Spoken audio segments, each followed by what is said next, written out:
이재명 대통령이 이런 그런 생각들에 이어가지고 최근에 보면은 네. 지역 균형 발전 행보를 굉장히 하고 있는데 지난번에 이제 광주를 방문한 데 이어가지고 오늘은 충남 아산에 가셨고 충청권 첨단 산업 발전 비전 국민 보고회에 참석했는데 여기서 한 말들이 굉장히 뼈가 있는 말들이 나왔어요. 제가 요약을 좀 해드리면은 이런 식의 말로 시작을 합니다.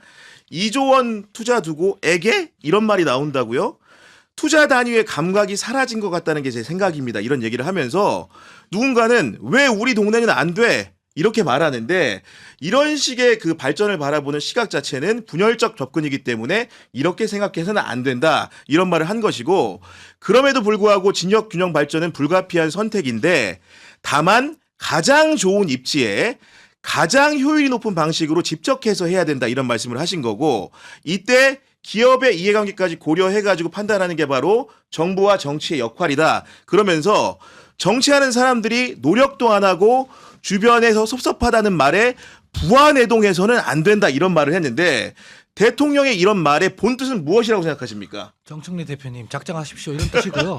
이런 뜻이고 이게 엄청난 일이거든요. 사람들이 지금 뭐 이걸 그냥 지역 균형 발전 이렇게만 접근하시는 분도 있는데 이거는 대통령께서 인사로 하던 중도 보수 확장 이거랑도 차원이 다른 거예요. 세계관의 전환이거든요. 그러니까 이게 뭐냐면 이런 건데 우리가 한국 현대사를 설명할 때 보통 두 축을 설명합니다. 민주화랑 산업화. 그러죠? 그리고 민주화에 대한 서사를 보통 진보 진영이 이 상징 자원으로 갖고 있고 산업화에 대한 서사를 보수 진영이 갖고 있죠. 그렇죠. 지금 근데 국민의힘이 정치를 어떻게 하냐면 경제 성장 이런 걸로 하는 게 아니라 옛날 아스팔트 우파 그러니까 운동권 서사를 가져가려고 자꾸 저러고 있는 거거든요. 근데 아무리 해도 못 가져가고 있는 중이에요. 근데 반면에 더불어민주당 특히 이재명 대통령께서는 어떻게 하고 있냐면 박정희가 해놓았던 그 산업화의 서사를 지금 가져가고 있는 중이에요. 그러니까 네, 그러니까 사실 이 정도 산업 개발 정책이 실행된 건 IMF 이후에 처음이거든요. 물론 우리 민주당에서 배출한 대통령들이 FTA도 했고 뭐 IT 뭐 혁명 지식 정보화 산업 예. 이것도 했지만 이런 보수 세계관에서 있었던 산업 개발 정책은 처음입니다. 현대사의 처음이거든요. 이걸 만약에 우리가 딱 가져가잖아요. 그럼 어떻게 되냐면 보수 정당은 세계관 자체가 무너져요.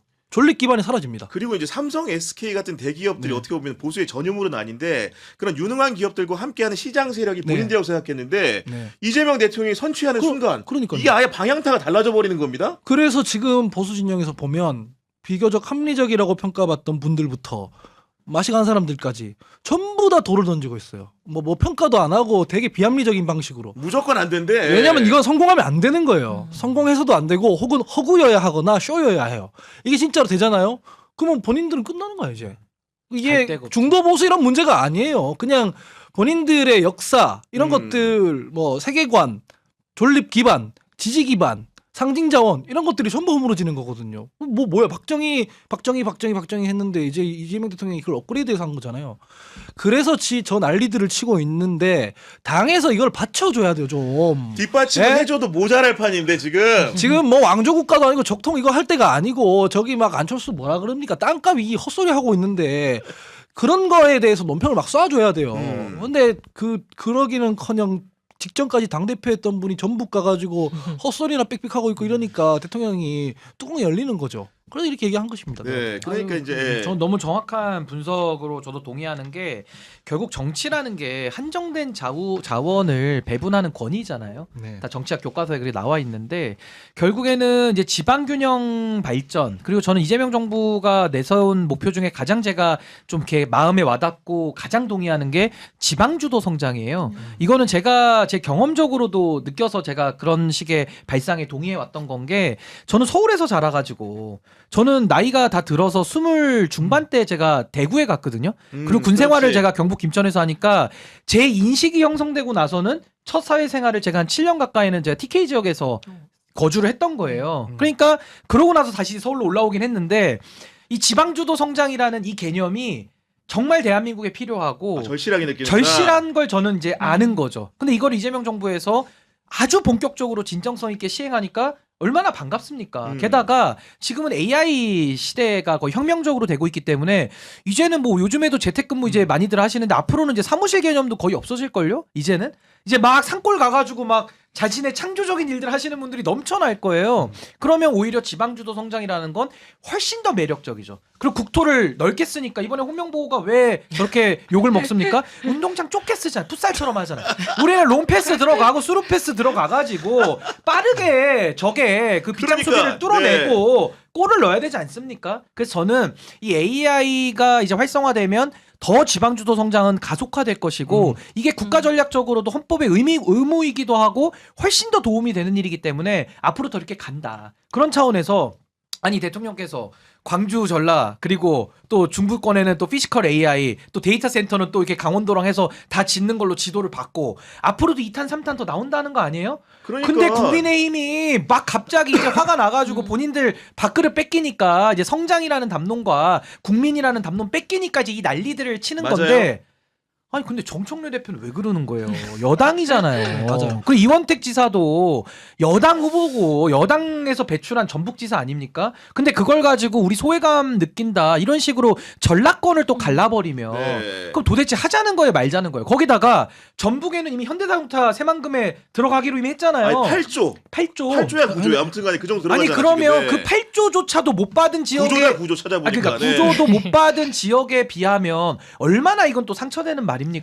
그러니까 저는 이런 식으로 정치하는 거는 이게 정치가 아니라 진짜 반정치고 특히나 집권 여당의 소속 구성원들은 이렇게 이재명 정부를 힘들게 만들어서는 더더욱 안 될 것이다. 네. 저 그러니까 그렇게 결국은 대통령 발언이 이제 겨냥하고 있는 두 축이라는 것은 하나는 전북 홀대론을 주장하는 세력들, 당내 세력들, 그리고 바깥에 있는 야당을 향해서는 맞죠. 호남 특혜론을 주장하니까 두 세력. 두 가지를 동시에 겨냥한 메시지인데 일단은 이유진 기자 같은 경우는 울산에 오래 살았잖아요. 예. 호남 특혜론이라고 주장하는 영남 지역 정치인들의 주장에 대해서 어떻게 생각하십니까? 사실은 그거는 이제 지난 역사와 어떻게 보면 사실이 뒷받침하는 것들을 이제 무시하고 일단은 반대하는 거라고 볼 수밖에 없는 게 제가 울산에서 나고 자랐는데 거기가 정말 오랜 산업 도시였잖아요. 그게 그러니까요. 정부의 지원이 네. 없이는 불가능했던 것이고 사실 저도 오늘 이 대통령의 발언을 좀 보면서 느낀 건 그 여당의 호남 특혜론 호남 반대죠. 그 여당의 네. 전북 전북 소외론, 홀대론. 네, 홀대론, 그다음에 이제 국힘 쪽에서의 호남 특혜론 양쪽을 다 겨냥한 발언이다. 이렇게 저도 봤었고 그리고 그 대통령께서 그렇다고 해서 이런 홀대론에 무관심한 건 아니거든요. 지난 당연하죠. 국무회의 네. 때도 지역의 사호남을 이해한다라고 하면서 추가 대책을 보완하겠다라고 또 강조를 하기도 했었고 결국 오늘 발언의 중점은 이런 식으로 이제 주민들의 불안이나 소외감을 부추기는 식의 그 행보가 절대로 그 지역에 도움이 되는 건 아니다라는 데 이제 방점을 찍으셨던 것 같아요. 그리고 이제 국민보고회를 통해서 밝힌 금액 같은 경우에도 뭐 동남권은 말할 것 없다고 대경권 같은 경우에도 반도체 소재 부품 장비 산업에 투자를 하겠다고 네네. 했고 피지컬 AI도 한다 그리고 했고요. 그 액수가 적은 게 아니라 30조 원입니다. 아니 그러니까 제가 아까 3천억 원이 아니잖아요 지금. 네. 두 분 말씀에 대해서 보론을 하자면 그 아마 경향 TV 이 고교영의 정치비상구 보시는 분들은 다 아시는 개념일 거예요. 여기 왜 지방선거 때 5극 3특 주장하시는 그 정치인들 많이 나와서 설명했잖아요.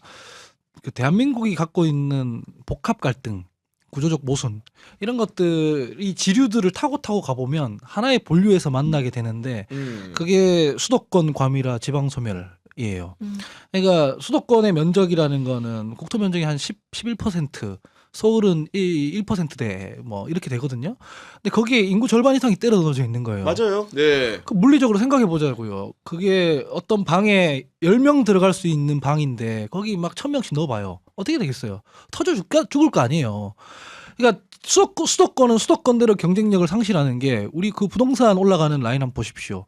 보통 고임금 일자리 근처에 있거나 정주 여건 좋은 순서대로 올라갑니다. 대부분 그렇죠. 도봉구 이런 데는 안 올라가요. 근데 막 강남 그리고 그 다음에 이제 용산 뭐 마포 그 고임금 일자리 근처로부터 올라가요. 왜냐면은 제한돼 있거든. 그걸 가질 수 있는 사람들이 제한돼 있거든요. 근데 그걸 가지려고 오는 사람들은 많거든요. 그러면 가격이 올라가는 거죠. 그래서 대통령께서 부동산 얘기할 때 마땅히 방법이 보이지 않는다라고 한 게 물리적인 이유예요. 지금 현 상태로는 네. 아니 사람이 많은데 집이 별로 없는데 그걸 어떻게 해결되겠습니까? 사실은 이걸 공급해서 해결한다고 정치권이 말은 하지만 어디 공급해요, 사실. 어디 공급해? 그러니까 결국은 이걸 해결하려면 분산시켜야 되는 거거든요. 그러니까 천안 아산 같은 데 보면은 오히려 유일하게 청년 인구가 순유입됩니다. 정주 여건이 있고 산업이 있으니까 모든 도시들은 다 청년 인구가 빠져나가서 서울로 가는데 충청은 아니에요. 삼성이 있기 때문에 그 네. 여러 가지 산업이 있죠. 자동차도 있고 정유화학도 있고 이러니까 오히려 인구가 유입돼요. 그렇다면은 다른 지역들도 이런 식으로 권역별로 묶어서 산업을 설치하고 정주 여건을 좋게 하면 이쪽으로 사람들이 인구가 분산되는 거 아니냐. 그러면 수도권의 경쟁력도 올라가는 거고 지방 소멸도 막는 거다. 이런 아이디어로 시작한 게 5국 3특인 것이고 아까 그 신 대표님 말씀해 주신 지방 주도 성장이라는 그렇습니다. 것이죠. 예. 그래서 이 서울의 경쟁 압력이나 이런 것들이 다 엄청 센 상황에서 이게 어떻게 해도 방법이 없는 상황에서 우리가 AI 혁명을 만난 거예요. 이게 뭐냐면 우리 증기기관 발견되고 나서 누가 제일 녹아났습니까? 록펠러 이런 사람들이 녹아난 거예요. 석탄, 석유 이거 파는 사람들이 더 난리 난 거예요. 전기 돌리려면 어쨌든 간에 그 연료가 필요한 거니까. AI라는 게 점점 더 세계를 뒤덮어 가는데 그럼 여기 연료가 뭡니까? 반도체죠. 반도체거든. 그러니까 우리가 지금 석탄 산업 우리가 산유국이 된 거야 한마디로. 아 정확한 비유다 네. 이거는. 산유국이 된 거야. 산유국이 된 거야. 이재명 대통령 이걸 본 거예요. 산유국이 된 기왕 김에 이번에 그러면 잘 됐다고 국토 균형 발전을 통해서 대한민국이 그동안 가지고 있던 고질적 문제들을 한번 해결해 보자고 국운을 건 영혼의 한타를 치는데 전북에 가가지고 전북 사람들 있잖아요. 이 정서가 실제로 있어요. 우리 동네 좀 소외감 가지고 있는 그 정서가 실제로 있다고요. 그걸 지금 건드려서 지금 하고 있는 거예요. 감정선을 건든 거야 지금. 선거 평생을 갈라치기 이거에 지금 시달려온 사람들한테 가가지고 자기가 지금 표 좀 얻겠다고 이러고 있는 거예요. 네, 이거 비판을 매우 심하게 받아야 되는 건입니다. 지금 우리 방송 애청자들이 두 분의 토론을 보면서 굉장히 많은 응원의 문자를 보내고 계신데 해피님 같은 경우에는 신인규 하원기님 민주당 내로 들어가서 젊은 피로 물갈이를 좀 해주시기 바랍니다. 응원하면 해주셨는데 하원기님은 이미 민주당 안에 있긴 합니다만 속으로 들어가는 거죠. 정말 신인규는 빨리 네. 들어가고 저는 외피를 뚫고 들어가라는 얘기고. 이런 말씀. 정말 하는 꼴을 보면 믿기지 않겠지만 아직 민주당 내에 있습니다. 다음에는 당적 증명서를 아직도 이제 많은 분들의 인식이 어떤 거냐면 하원기는 민주당의 비주류야. 주류가 되라. 하원기 주류가 되라 이런 얘기 그 아니에요 얘기야. 지금. 네. 제가 저러고 다니는데 민주당 소속일 리가 없어. 이런 생각을 가지고 계시는 거죠. 그리고 이제 부산 민가희님 같은 경우에는 지금까지 이런 대통령은 없었다. 존경합니다. 신인규, 하원기, 이유진, 구교영 파이팅 해주셨고요. 네. 토마토님은 감정적 욕설이나 비하는 자제하고 논리적이고 선한 댓글로 설득하는 지지자가 됩시다. 정정당당하게 이깁시다. 아 정말로 좋은 의견이고 어제부터 계속 이런 좋은 의견을 주고 계시거든요. 우리가 모두가 따라야 될 방향이고 논리라고 생각을 합니다. 이선희님 같은 경우에는 정청래 살짝 불쌍할 뻔했는데 이렇게 투명하게 본심을 보여줘서 고맙네요. 민주당 당대표는 준비된 김민석입니다. 슈퍼챗 보내주셨는데 감사하다는 말씀드리고 이렇게 말씀 꺼내주신 김에 정청래 대표가 어떤 얘기를 그 이원택 전북도지사 취임식에서 한 것인지 영상을 통해 보고 오도록 하겠습니다. 오늘은 또 아이고 젖장만 저렇게 많이 투자하고 우리 전북은 어쩌면 좋아. 그래서 걱정하지 마십시오. 이원택 도지사하고 손잡고 여러분들이 소외감을 느끼지 않도록 새만금, 현대차, 피지컬 AI 로봇 이런 것 전북에 많이 들어올 수 있도록 정말 열심히 노력하겠습니다. 그렇게 말씀을 드렸습니다. 그랬더니 박수를 치고 계신 거고. 이원택 지사 잘 도와주라고 부탁한다고 또 막 그러셔요. 그래서 저하고 친해요. 제가 얘기했습니다. 그래서 여러분들 좀 상실감 좀 있으시잖아요. 좀 화도 나신 부분도 저한테 막 어필하시고 하시던데 여러분들이 소외감 느끼고 상실감 느끼지 않도록 최선을 다해서 일하겠고 우리 네. 이원택 도지사 정말 많은 우여곡절이 있었습니다. 오늘 도지사 취임식을 진심으로 이런 얘기를 했다라는 축하드리기 건데 위해서 이 자리에 왔습니다. 이 감사합니다. 내용을 들어보니까 사실 글로 봤을 때랑 우리 정청래 전 대표가 저렇게 말로 하는 걸 들으면 어조와 태도에서 지금 어떤 식의 호소를 하고 있다라는 게 정확하게 드러납니다. 지금. 아니 그러니까 저런 식의 발언을 하고 다니면 정치인 아닙니까? 그리고 여당 대표 하시겠다는 분 아니에요? 그럼 저런 발언 쏟아내고 다음에 또 일정이 뭐 예를 들면 뭐 영남을 간다든지 충북을 가면 또 거기 가서 뭐라고 얘기를 할 거예요. 그러면서 전국 돌면서 소외감 경쟁시켜가지고 뭐 서로 그러면 누구는 얼마인데 우리는 왜 못 받아 이거 경쟁 부추길 겁니까? 저는 이게 정치인들이 가장 해서는 안 되는 게 불안과 불신과 불만을 자극해서 산불. 네. 그걸 자극해서 싸움 붙이면서 본인이 정치적 이익으로 환원받는 거 이걸 반정치라고 해요. 이거 절대 해서는 안 되는 겁니다. 이거 제일 잘하는 게 이준석 의원 아니에요. 세대 갈등 붙이고 해가지고 표를 얻잖아요. 근데 이거 해서는 안 되는데 지금 정청래 대표가 그런 모습을 보인다는 게 저는 참 너무너무 안타깝고 네. 이렇게 해서는 안 된다 생각이 들고 전 지방주도 성장 하나만 추가를 할게요. 아까 말씀하신 대로 다 동의해요. 수도권 내지는 서울 더 지을 데도 없고 저도 있으면 다 졌으면 좋겠어요. 그냥 공급폭탄을 했으면 좋겠고 이건 이견이 없거든요. 여야가 이견이 없고 근데 더 우리가 창조적으로 생각해보면 지방주도 성장을 통해서 강남도 사실 개발도시 아니에요. 다 박정희 정권 전두환 정권 때 만든 도시 아닙니까? 아니 대한민국이 다 잘 만드는데 그거를 전국에 10군데를 서울 같은 데를 만들면 되잖아요. 그렇죠. 10군데를. 네. 그럼 서울이 10군데 있으면 국민들이 선택해서 살면 되는 거 아닙니까? 근데 그 길로 가야 되는데 지금도 여전히 수도권 집중의 문제를 우리가 해결을 못하고 있으니 전 대통령께서 지금 하고 계신 이 전략 자체가 너무 소중하다. 그래서 하나만 더 추가하자면 지역 비례 선발제 같은 것도 전 도입을 했으면 좋겠어요. 아, 지역 비례 선발제. 결국에는 이제 산업의 문제도 있고 이제 그 인프라나 정주 요건을 만들어주는 것도 있는데 결국 핵심은 또 교육 아니겠어요? 그럼 우리나라가 어쨌든 뭐 교육이라는 것도 대대적으로 다 갈아엎어야 될 건 맞는데 저는 이제 지방에 조금 더 사람들이 내려갈 수 있는 유인들을 줄 거면 확실히 주자. 그래서 저는 지역 비례 선발제도 이미 한국은행에서 여러 가지 논문을 통해 가지고 다 증명을 해놓은 제도거든요. 그러니까 이런 것들도 적극적으로 도입을 해서 전 정말 지방주도 성장이라는 이 간절한 꿈을 꼭 이뤄내서 대한민국이 좀 행복해졌으면 좋겠다. 대한민국 서울의 집값 보면 다 한숨 나오는 거 아닙니까? 다 갖고 싶은데 가질 수가 없잖아요. 그렇죠. 절로 한숨 나오죠. 한숨 나오고 네. 그 절망감으로 들잖아요. 그러니까 이거를 국가가 나서서 산업 기반이 기업들이 같이 힘을 모아서 10군데의 강남을 좀 만들면 좋겠다. 그 꿈을 좀 이뤄줬으면 좋겠어요. 그러니까 뭐 이를테면은 부동산만 예를 들었지만 물리적으로 건물이 별로 없는데 사람만 많으니까 가격은 올라간다 이 얘기를 한 거고 직장도 똑같아요.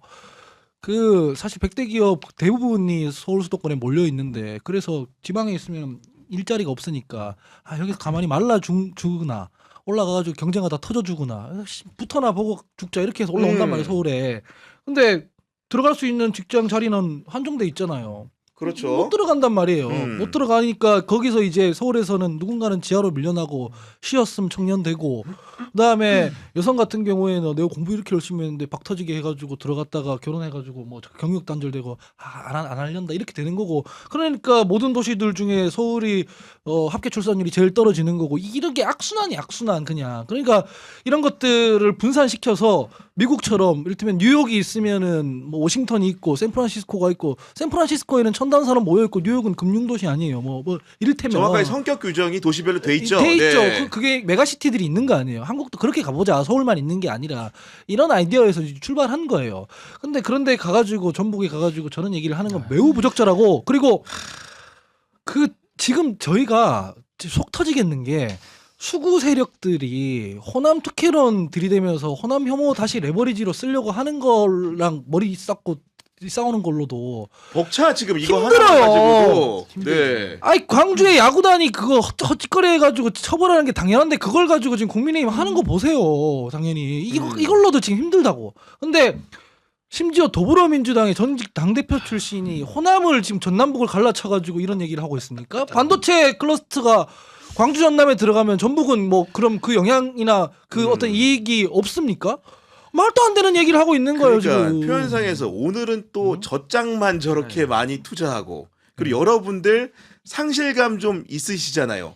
이런 표현들 들으면서 우리 이유진 기자는 기자지만 좀 어떤 생각 들었습니까? 그래서 확실히 진짜 글로 보는 것과 아까처럼 영상으로 다르죠? 봤을 때 아예. 느낌이 완전히 다르고요. 저는 오늘 사실 민주당 당권주자들의 행보가 어떤지를 좀 봤어요. 그러니까 이제 정청래 전 대표 같은 경우는 오늘도 이제 호남에 머물면서 뭐 광주 5월 어머니 집 방문하고 뭐 순천 아랫장 찾고 좋은 행보라고 생각은 합니다. 근데 어떻게 보면은 좀 뭐랄까 정부가 가는 방향과 발맞췄다라기보다는 이제 본인의 어떤 지지 기반을 다지는 행보 선거 목표를 향한 네, 그렇게 네. 보였었고 사실 어제 했던 얘기도 어떻게 보면 목적이 좀 본인에게 개인에게 있다는 느낌이 들 정도의 어떤 행보였는데 반면에 이제 뭐 김민석 전 총리 같은 경우는 오늘 충북 청주 SK 하이닉스 캠퍼스를 하이닉스 방문했더라고요. 공장에 갔고. 네, 그래서 이게 어떻게 보면 전날 당에 복귀해서 첫 행보인데 좀 상징성이 있다고 봤어요. 어떻게 그러네. 보면 이재명 대통령의 그 충청 방문이랑 궤를 좀 같이 했고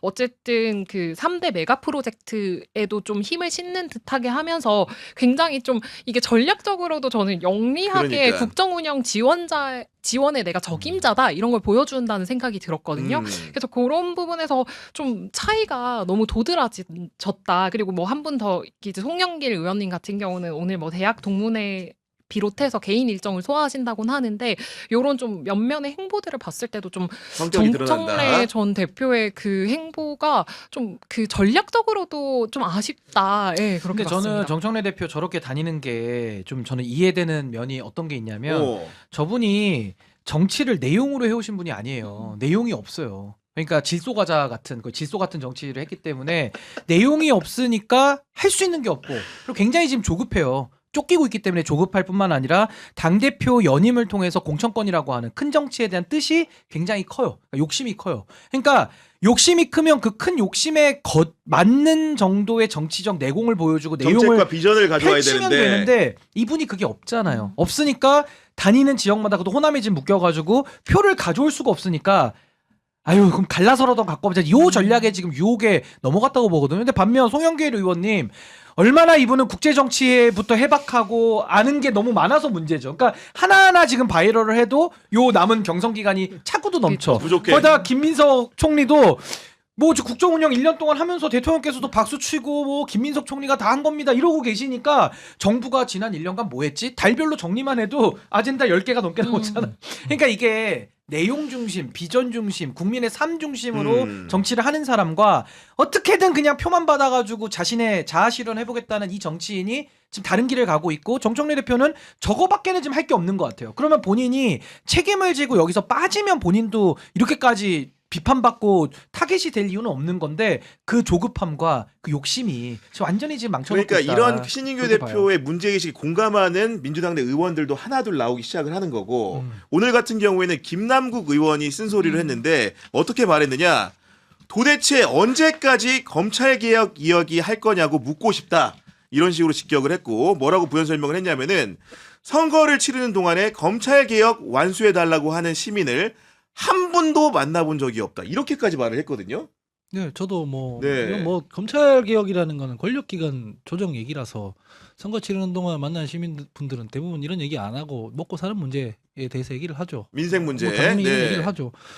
그 이게 되게 정치학에 있는 내용이에요. 먹고 사는 문제, 아까 신인규 대표께서 말씀하신 자원 배분에 관한 문제 이런 것들은 시끄럽게 하라는 게 이제 정치학 교과서에 나와 있어요. 그걸 좀 있어 보이는 얘기로 하면 갈등의 전국화라고 합니다. 갈등의 전국화. 예, 어떤 책에 나와 있냐면 샤츠 슈나이더라는 그렇죠. 유명한 네. 정치학자가 쓴 절반의 인민주권에 나와 있는 내용인데 이게 뭐냐면 자원 배분을 할 때 없이 사는 사람들은 개별적으로 붙었을 때 기득권을 절대 못 이긴다는 거예요. 그러니까 노동자 개인과 기업 자본가 붙으면 노동자 무조건 깨져.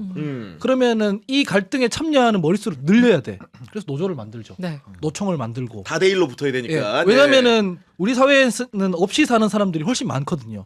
그러니까 이 갈등을 전국화시켜서 머릿수를 넓히고 갈등에 참여시킬수록 진보파가 우세해진다. 이런 정치학 개념이 있어요. 이 정치학 개념을 그대로 구현해서 했던 분이 DJ죠. 이걸 보고 이제 DJ의 용어로 치면 서민과 중산층의 정당을 만들겠다. 이거죠. 그렇네요. 그게 갈등을 전국화해가지고 자본 기득권으로부터 자원 배분을 우리는 서민과 중산층에 간다. 이 얘기인 것이고 그걸 이어받은 게 노무현 대통령이죠. 반칙과 특권 없는 세상. 같은 얘기입니다. 그다음에 문재인 정부 초기에 했던 소득주도 성장, 뭐 정책적 실패 성공 여부는 따질 수 있겠으나 같은 개념에서 온 타겟이 거죠. 있는 거 정확하게. 지금 이재명 대통령이 하는 이재명 대통령의 국정 철학, 억강부약, 대동세상 같은 개념이에요. 이거를 뒷받침하면 되는 문제인데 무슨 하루 종일 검찰개혁 얘기야. 하루 종일 서초동에 있는 것 같아. 서초동인 것 같아요 이거. 보안 수사권 이거에 대해서 이견이 있으면 민주당 정신을 배반하는 거래. 그러니까. 내가 봤을 때는 이 억강부약 대동세상 서민과 중산층의 정당 이게 민주당의 정신이고 이거를 안 하는 게 민주당 정신을 배반하는 거야. 그 정확하게 말하면 검찰개혁 아니면 다 필요 없다고 하는 그분들이야말로 민주당의 정신을 배반하는 거죠. 그러니까 우리가 이제 거품 물고 얘기하는 거예요. 보안 수사권 좋다 그래. 그 논의하자. 근데 할 일을 하면서 해야 될 거 아니야. 적당히 좀 해라. 할 일은 하면서 해야 될 거 우리 아니야. 할 일 좀 하자. 니네들이 DJ 때부터 정치 시작했고 노무현 때부터 노무현 퀴즈고 이러면은 그 적통인 거냐? 그 사람들의 정신과 국정 철학과 비전과 이런 걸 이어받아 가지고 구현할 생각을 해야 저기 적통인 거지. 이런 문제의식을 저 같은 이제 용역 촉보 평론가들이 이제 계속 얘기를 하는 아, 거죠. 오늘 잭나이프 많이 찌르시네요. 야몇 개야 잭나이프 이 얘기를 하면은 맨날 공구 세트로 갖고 온 것 같아. 잭나이프를. 잭나이프라뇨. 예. 이제 그 정정합니다. 스티커 칼로 정정. 충원. 예. 아무튼 우리 또 애청자 여러분들이 많은 댓글 남겨주고 계신데 수중포포나님 같은 경우에는 오늘 패널 너무 좋습니다. 신인규 하원기님 아주 잘 보고 있습니다. 하원기 소장 사투리가 정겹습니다. 이런 말씀해 주셨고 감사합니다. 1198님은 전북 군산 사람입니다. 저희도 정청래의 행보 목적을 압니다. 하지만 전북과 전남은 묘한 라이벌 관계가 있는데 저희가 현대차를 받았지만 전남이 좀 더 커 보여서 그걸 정청래가 이용해서 이간질을 하네요. 이런 말씀을 주셨고요. 근데 저게 이준석 네. 의원이 성별 갈등 부추기는 거랑 되게 비슷해요. 국면 자체가. 전북이 실제로 전남 광주보다 조금 더 낙후돼 있어요. 실제로 그래서 전북 그 계시는 분들 제가 주변에 전북 분들이 있어서 그걸 이제 아는데 자극을 하는 거지. 그 소외감이나 실제로 저 정서가 있어요. 그렇지만은 그거를 이제 광주 전남에 투사를 안 하려고 하죠. 왜냐면 다 호남은 호남이니까. 그러니까 근데 그거를 심지어 뭐 보수 정당도 아니고 민주당의 내부에서 갈라치기 하는 거는 당대표 하겠다는 분이 저기 가서 전북 저 소외감이나 저 정서를 이용해 가지고 갈라치는 거는 매우 부적절하죠. 저렇게 하면 일시적으로 표를 당겨올 수 있는 그 전술이 된다는 건 저도 압니다. 그래도 하면 안 되는 게 있는 거예요. 그러면 우리끼리 싸울 때 그렇게 하면 안 되는 거지. 그러니까 사실 솔직히 말하면 상대랑 싸울 때도 저는 하면 안 된다고 생각하는 게 정치를 안 하는. 장동혁 대표가 올림픽 공원에 가서 부정선거 음모론 피켓 들고 설치면 표가 된다는 걸 저도 알아요. 그렇게 하면은 자기 지지층을 결집시킨다는 걸 알아요. 그래도 하면 안 되는 겁니다. 그 윤리적으로 하면 안 되는 거예요. 이준석 대표 잘 말씀해 주셨는데 이대남이나 젊은 남성 일부층에서 소외감을 느끼는 분들도 있어요. 있고 레디컬 페미니즘에 대해서 반발심을 가지고 계신 분이 계시죠. 그래서 그거를 자극하면 그 사실 결집시킬 수 있다는 걸 나도 알아. 그렇지. 네, 나도 알아요. 걸 알지. 그런데 정치인이 그렇게 하면 안 되는 겁니다. 그렇죠. 갈등이 있으면 갈등을 조정하려고 들고 20대 여성들이라고 잘 사는 거 아니에요. 마치 뭐 20대 여성들이 되게 뭐 대단한 특혜라도 받는 것처럼 그런 식으로 하면 안 되는 거거든요. 그러니까요. 아니, 근데 그러니까 정청래 대표 그런 걸 하고 아니 있는 근데 거예요. 그게 과거에 지역 감정을 가장 부추겼던 그 장면 중에 하나가 노무현 대통령 부산 총선 3선 때 도전 때 나가셨을 때 허태열 후보가 지역 감정 부추겨서 면전에서 그냥 노무현 대통령 그냥 보내버리잖아요. 그게 떨어졌거든 그때. 그러니까 그런 식의 정말 지역 감정을 자신의 이익화하는 정치를 우리가 봤는데 그게 이제 성별, 세대 이제 다 들러붙다가 이제는 전라도를 놓고도 이렇게까지 하는 거 우리가 처음 보는 거예요. 그러니까 이런 거 하면 안 되는 거죠. 지금 떡국열차님 같은 경우에도 우리가 나누고 있는 전남북 갈등에 대해서 지적을 해주고 계신데 뭐 전북 전남이 현대중공업, 조선소 등이 있는데 군산에 공장만 없어졌습니다. 이런 말씀 해주시면서 시기가 맞지 않았지만 할만했다고 생각이 됩니다. 그래서 더 나쁩니다. 이런 말씀 주셨고 성종선님 같은 경우에는 민간 영역은 예민합니다. 이재미 정치를 잘하시니 주가가 올라가는 겁니다. 정청래의 비전 없는 정치 행태 때문에 이번 대입 전남대는 떡상 전북대는 폭망할 겁니다. 이런 말씀 주셨고요. 토마토님 같은 경우에는 광주제일고 학생들이 겪고 있는 정신적 고통과 현실적 피해에 대한 조명은 없네요. 라고 해주셨는데 이따 저희가 논의를 해보도록 하고요. 네. 미스터 로션님은 이원택 안 뽑은 전북도인 저는 억울해요. 정청래는 전북 출입 금지라는 의견을 주셨습니다.